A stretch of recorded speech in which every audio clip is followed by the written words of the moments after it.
দর্শক, এবারে ঈদের সেরা আকর্ষণ এই যে দেখতে পাচ্ছেন আমার পিছে যে ঠান্ডা ভোলা। আসলে ঠান্ডা ভোলা গরুটির নাম, কাজেও ঠান্ডা ভোলা, কর্মেও ঠান্ডা ভোলা। আপনারাও ইচ্ছা করলে এই গরুটা কিনতে পারেন।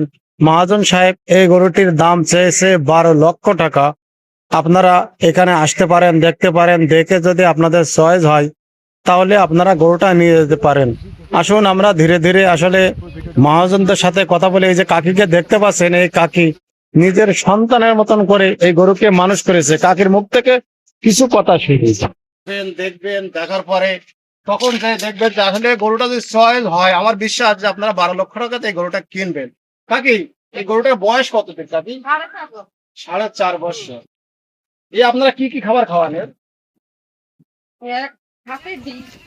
ভুট্টার গুঁড়ো চালাই কি ঠান্ডা? রান্না করি। কি খবর তোমার? ঠান্ডা?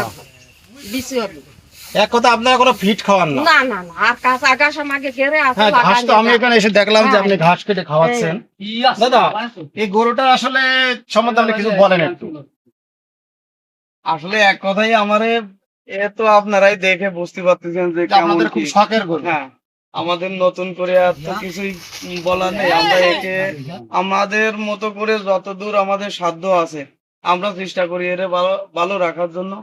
এবং আমরা চাই যে আমাদের তো আসলে গোয়ালটাও দেখতেছেন আপনারা কেমন আছে, তা আমরা যত সম্ভব চেষ্টা করি সবসময়ের জন্যই সবসময় পরিষ্কার পরিচ্ছন্ন রাখার জন্য, যাতে এ সবসময়ের জন্য একটু সুস্থ সবল থাকে, যাতে কোনো ঝামেলা ঝুঁকির ভিতর না থাকে যে আহ পায়খানা করেছে পরিষ্কার করলাম না, যে সেইভাবেই থাকলো, এভাবে থাকে না। এবং এরে আমাদের আমরা যেমন 3 বেলা খাবার খাই, ঠিক তেমনই ভাবে রুটিন মাফিক এর সেইভাবেই খাবার দেওয়া হয়। যাই হোক, আমি এর ভিতরে কিছু ফার্মে গেছিলাম, গরুর ফার্মে। যে অধিকাংশ ফার্মে দেখলাম গরু আসলে অত্যন্ত হাবাস, এত খাওয়ার কাছে এটা। আর আপনার এই গরুটার দাম কত চাচ্ছেন? আমরা দাম চাচ্ছি 12 লাখ টাকা রাখি দাম, কিছু আলোচনা হবে, আলোচনা সাপেক্ষে হয়তো কিছু আপ ডাউন হবে, তাই তো? দর্শক, আমি এই দাদার ফোন নাম্বারটা স্ক্রিনের উপরে দিয়ে দিব। দাদার সাথে সরাসরি কথা বলবেন, কথা বলে এসে গরু দেখে যদি চয়েস হয় গরুটা নেবেন। অত্যন্ত একটা ভালো গরু। সকলে ভালো থাকবেন, সুস্থ থাকবেন। দেখা হবে অন্য কোথাও, অন্য কোনো ভিডিওয়। আল্লাহ হাফেজ।